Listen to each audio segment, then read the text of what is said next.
Welcome, all of you. Today we talk about the mass selection.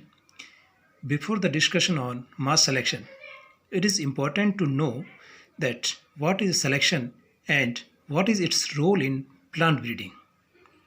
Selection means choosing plants of one's choice, कि किसी choice के द्वारा, अपनी इच्छा के द्वारा किसी प्लांट्स का चूज करना, उसको छांटना, क्या कहलाता है? सिलेक्शन, चयन या फिर वरण। और इसमें क्या होता है कि कोई भी डिज़ायरेबल कैरेक्टर्स किसी भी पॉपुलेशन में से, कोई आबादी है कोई क्रॉप प्लांट्स की, उसमें से डिज़ायरेबल कैरेक्टर्स वाले कुछ इंडिविजुअल्स प्लांट्स या फिर ग्रुप ऑफ इंडिविजुअल्स, कुछ पौधे या कुछ पौधों के समूह को जो है अलग छांटा जाता है, उसको प्रिजर्व किया जाता है। तो ये प्रोसेस क्या कहलाता है? चयन कहलाता है, सिलेक्शन कहलाता है। और यह एक सिंपलेस्ट और ओल्डेस्ट ब्रीडिंग मेथड है, एक बहुत ही सरल और प्राचीन विधि है और जो है पादप प्रजनन या प्लांट ब्रीडिंग्स में यूज़ की जाती है। सिलेक्शन जो है वो दो तरह का होता है। कौन सा? Natural selection and artificial selection, प्राकृतिक चयन और कृत्रिम चयन। अब हम देखते हैं कि नेचुरल सिलेक्शन क्या होता है। सबसे पहले बात करते हैं नेचुरल सिलेक्शन की। Natural selection means selection by nature, कि एक नेचुरल प्रोसेस के द्वारा होता है और इसके लिए जो है इसको ऑपरेट कौन करता है?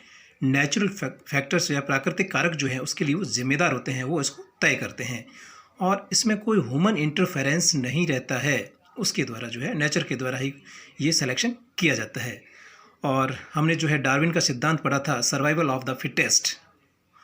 वो थ्योरी क्या कहती है, डार्विन की थ्योरी, कि जो प्लांट्स है, कोई ऑर्गेनिज्म है, कोई जीव जो है, अगर नेचर में वो सर्वाइव करना है उसको, तो उस नेचर की जो एडवर्स कंडीशन के अंदर उसको सर्वाइव फिट रहना पड़ेगा। किसमें क्या करना पड़ेगा? कि उस नेचर की जो प्रतिकूल परिस्थितियां हैं उसके अंदर कोई जीव अपने आप को फिट रखेगा, तभी वो आगे सर्वाइव कर पाएगा। अन्यथा वो क्या होगा? वहाँ से बाहर हो जाएगा, वो नष्ट हो जाएगा। और किसी भी नेचर में कोई ऑर्गेनिज्म या कोई जीव फिट तभी रहता है जब उसमें जेनेटिक वेरिएशन हो, आनुवंशिक विविधताएं हो। यही जेनेटिक वेरिएशंस जो है उस ऑर्गेनिज्म में जो है कालांतर में बाद में जो है प्रिजर्व हो जाती है। और फिर क्या होता है कि उस ऑर्गेनिज्म को जो है इस एडवर्स कंडीशन में जो है उससे लड़ने, उसके अगेंस्ट जो है जो सर्वाइव करने में हेल्प करती है। तो इस तरह से जो है कुदरत, कुल मिलाकर के जो प्रकृति जो है उसका जो है सिलेक्शन खुद करती है, खुद जो है चयन करती है एक फिट ऑर्गेनिज्म का। और नेचुरल सिलेक्शन क्या करता है? एक इकोटाइप क्रिएट करता है। क्या करता है? इकोटाइप। और जिसके द्वारा, और इस इकोटाइप पर जो है आर्टिफिशियल सिलेक्शन और हाइब्रिडाइजेशन जो है आधारित होता है, कि इसी इकोटाइप द्वारा ही आगे कृत्रिम चयन किया जाता है और संकरण किया जाता है। उसका मूल आधार जो है इकोटाइप ही होता है। तो हम ये देखते हैं इकोटाइप होता क्या है। इकोटाइप एक स्पीसीज़ है, स्पीसीज़ का टाइप है जो जेनेटिकली इंड्यूस्ड वेरिएशन है। दो तरह की वेरिएशंस होती है, एक एनवायरमेंटल इंड्यूस्ड वेरिएशन और एक genetically induced variation. Environmental induced variation में क्या होता है कि कोई स्पीसीज़ एक जगह से दूसरी जगह जाती है और वहाँ के क्लाइमेटिक चेंजेस, एनवायरमेंटल चेंजेस की वजह से उसमें कुछ परिवर्तन आ जाते हैं और उस परिवर्तन की वजह से एक नई स्पीसीज़ बन जाती है, वहाँ पर नई स्पीसीज़ के रूप में रेफर की जाती है। लेकिन ये जो वेरिएशन है उसके अंदर वो टेम्परेरी वेरिएशन है, वो एनवायरमेंटल फैक्टर की वजह से है। अगर उसको हम वापस पहले वाली जगह शिफ्ट कर दें तो वो जो है उस पुरानी स्पीसीज से, पहले वाली स्पीसीज से मैच कर जाएगी। लेकिन जो दूसरी तरह की जो वेरिएशन है, जेनेटिकली इंड्यूस्ड वेरिएशन, जिसे हम इकोटाइप कहते हैं, उसमें क्या होता है कि एक जगह से नई जगह पर जाने पर उसमें कोई एनवायरमेंटल फैक्टर की वजह से चेंजेस नहीं आते हैं, बल्कि उसमें जेनेटिकल चेंजेस आ जाते हैं। और ये जेनेटिकल चेंजेस की वजह से जो नई स्पीसीज बनती है वो इरिवर्सिबल होती है, यानी इसको वापस अगर पहले वाली जगह शिफ्ट कर दें तो उसमें कोई परिवर्तन नहीं आएगा, पहली वाली स्पीसीज से मैच नहीं करेगी। तो इस तरह के जो है इकोटाइप्स और इकोफीन्स, यानी genetically induced variation and environmental induced variation. तो ये इकोटाइप जो है किसके द्वारा क्रिएट किए जाते हैं? ये किए जाते हैं नेचुरल सिलेक्शन द्वारा, नेचर के द्वारा किए जाते हैं। अब हम देखते हैं आर्टिफिशियल सिलेक्शन क्या होता है। अब देखते हैं आर्टिफिशियल सिलेक्शन। आर्टिफिशियल सिलेक्शन में क्या होता है? किसी भी मिक्स्ड पॉपुलेशन में से, किसमें से? किसी भी मिक्स्ड पॉपुलेशन में से कोई इंडिविजुअल प्लांट्स या फिर ग्रुप ऑफ इंडिविजुअल्स, उसका जो है सिलेक्शन किया जाता है। किस आधार पर? कि जो है बेटर कैरेक्टर के बेसिस पर, कि उसमें जो है उसका पर्पज़ क्या होता है कि हमें एक बेटर क्रॉप मिले, तो उस पर्पज़ को ध्यान में रखते हुए किसी भी मिक्स्ड पॉपुलेशन में से डिज़ायरेबल कैरेक्टर्स वाले कुछ इंडिविजुअल्स प्लांट्स को जो है चूज किया जाता है। तो ये जो है आर्टिफिशियल सिलेक्शन कहलाता है। इसमें जो सेलेक्टिंग एजेंट जो होता है किसके द्वारा किया जाता है? ह्यूमन बींग के द्वारा, मैन के द्वारा किया जाता है।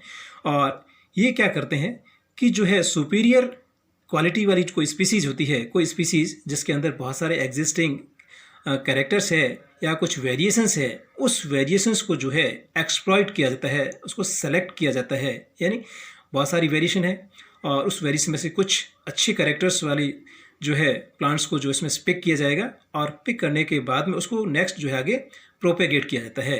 तो इस तरह से जो है ये जो है ह्यूमन बींग के द्वारा ये आर्टिफिशियल सिलेक्शन किया जाता है। और आर्टिफिशियल सिलेक्शन जो है कई तरह का होता है। हम देखते हैं कि mass selection, progeny selection, pure line selection and clonal selection. तो आज हम बात करते हैं मास सिलेक्शन। मास सिलेक्शन जिसको हम सहती चयन कहते हैं, सहती चयन कहते हैं। इसमें ये क्या होता है कि mass selection means it can be defined the selection of a number of phenotypically superior plants seeds from field population, harvesting and bulking their produce together for sowing the next year crop and repeating this process till desired characters are achieved। अर्थात इसमें जो है कि कोई mixed population है field में और उस फील्ड में से जो है बेटर कैरेक्टर्स, कुछ डिज़ायरेबल कैरेक्टर्स वाले कुछ प्लांट्स है, उस प्लांट्स के सीड कलेक्ट किए जाते हैं, हार्वेस्ट किए जाते हैं और उस सीड को जो है लेकर के हम नेक्स्ट क्रॉप के लिए उसको सेलेक्ट करते हैं, उसको फिर आगे उसको जो है ग्रो करते हैं, उगाते हैं और उसके बाद जो है उसमें से फिर फर्दर सिलेक्शन करते हैं। और इस तरह का जो प्रोसेस जो है एक कंटिन्यू चलता रहता है। और इसमें जो हम सीड सेलेक्ट करते हैं और उसको ग्रुप में मिलाते हैं, उसको एक मास कहते हैं और इस तरह का सिलेक्शन जो है मास सिलेक्शन कहलाता है। तो इस सीड को जो है कंटिन्यू हम नेक्स्ट क्रॉप के लिए उगाते हैं, फिर फर्दर सिलेक्शन करते हैं और यह प्रोसेस तब तक करते रहते हैं जब तक कि हमें डिज़ायरेबल कैरेक्टर्स वाली जो है क्रॉप या प्लांट्स हमें प्राप्त न हो जाए, तब तक हम ये प्रोसेस चलता रहता है। तो यह प्रक्रिया जो है सबसे सरल और आसान तरीका है, सबसे आसान तरीका है और प्राचीन समय से जो है ये क्रॉप इम्प्रूवमेंट में जो है यह विधि जो है काम में आती रही है। और ख़ास बात यह है कि ये जो मास सिलेक्शन है वो फिनोटिपिक कैरेक्टर के बेसिस पर आधारित है, एक्सटर्नल अपीयरेंस के आधार पर रहती है। इसमें कोई भी जीनोटिपिकल कैरेक्टर्स को ध्यान में नहीं रखा जाता है और इसमें जो है कोई प्रोजेनी टेस्ट भी नहीं किया जाता है, संतति जो परीक्षण इसके अंदर नहीं किया जाता है। तो ये जो है मास सिलेक्शन का इसकी डेफिनेशन कि उसमें जो सीड जो है सेलेक्ट किए जाते हैं जो बेटर क्वालिटी के होते हैं और वो फिर जो आगे मास फॉर्म में इकट्ठे करके और उसको आगे फिर फर्दर उसको क्रॉप ग्रोन करके और सिलेक्शन किया जाता है।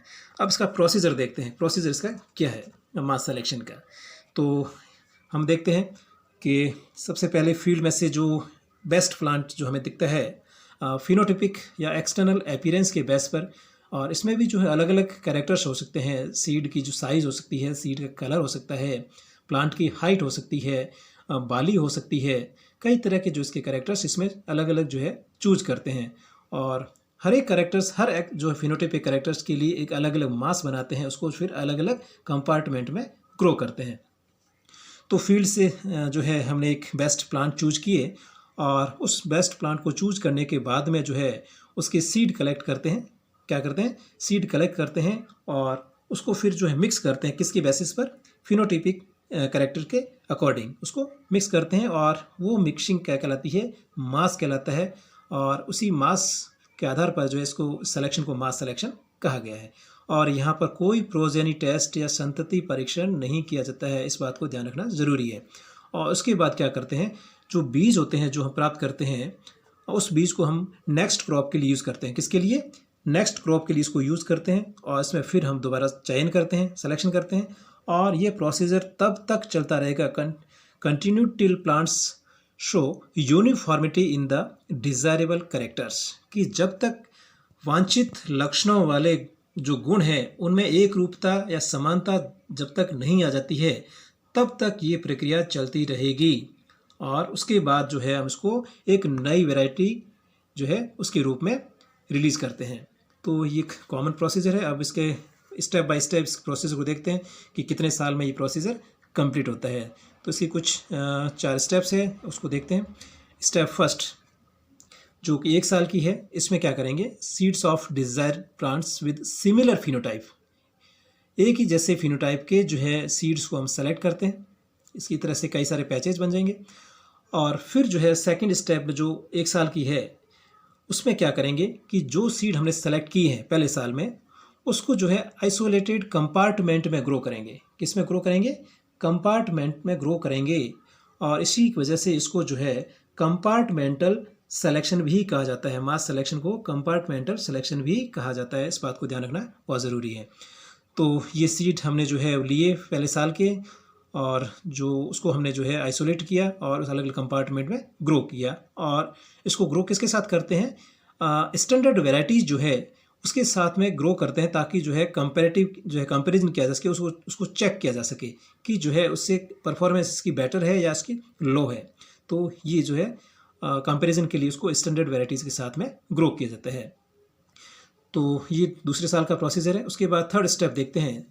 जो थर्ड स्टेप है वो तीसरे से लगा करके 5वें साल तक, तीसरे चौथे और 5वें लगातार 3 साल तक हम इस प्रोसीजर को करते हैं।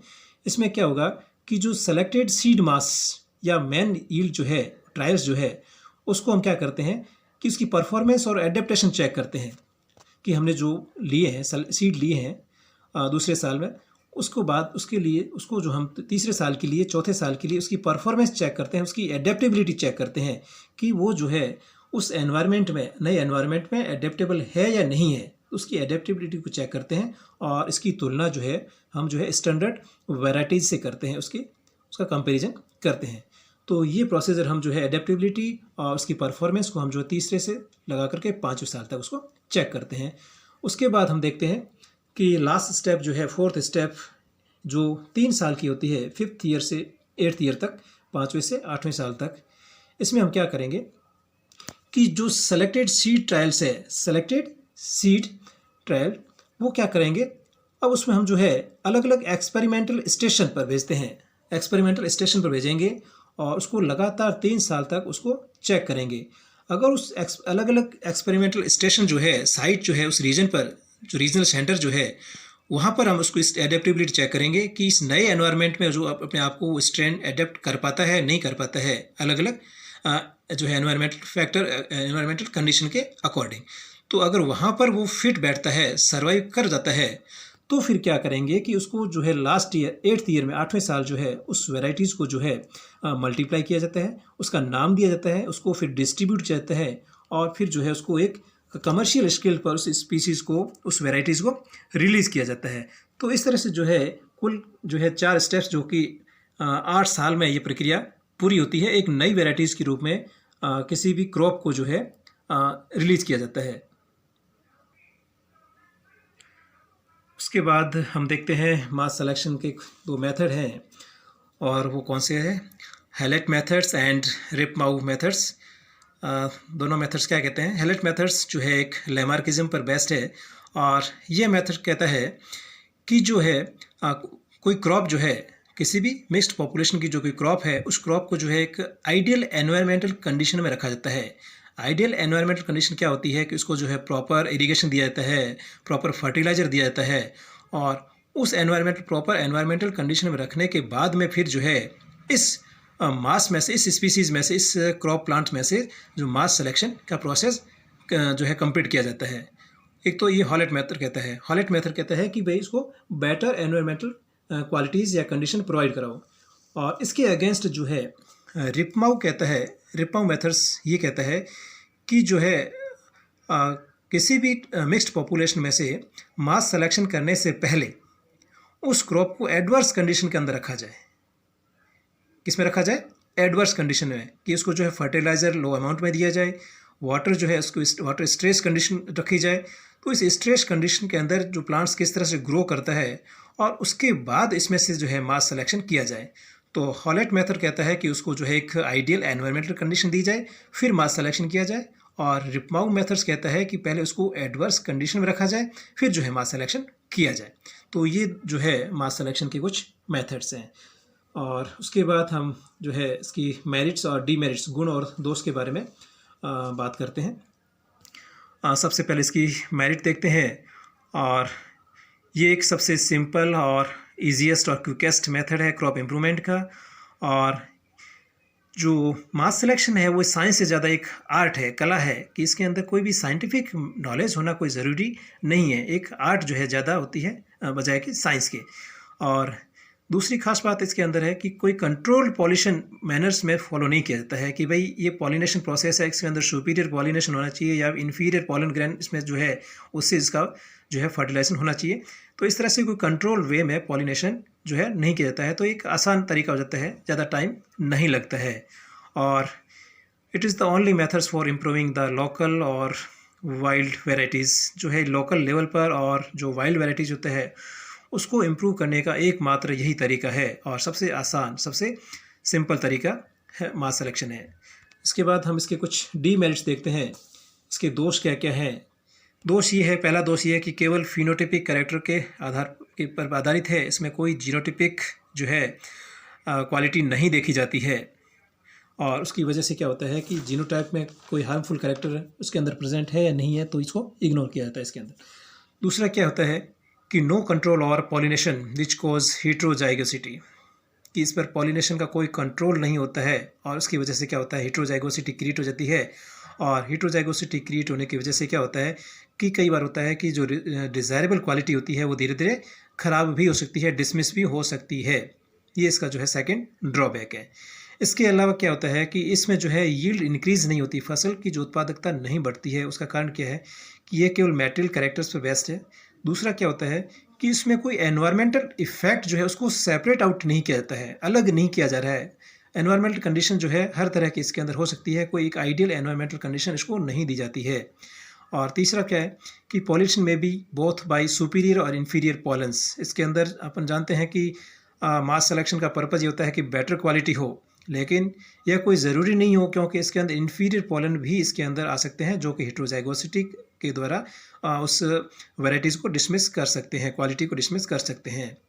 और ये मेथड जो है सेल्फ पॉलिनेटेड क्रॉप के लिए एक ज़्यादातर एप्लीकेबल नहीं होता है क्योंकि जो है उसमें जो है हेट्रोजाइगोसिटी जो काफ़ी कम होती है, हेट्रोजाइगोसिटी काफ़ी कम होती है। तो ये इसकी कुछ डीमेरिट्स है। तो इस तरह से हमारा ये जो मास सिलेक्शन टॉपिक कंप्लीट हुआ। Thank you for watching this video.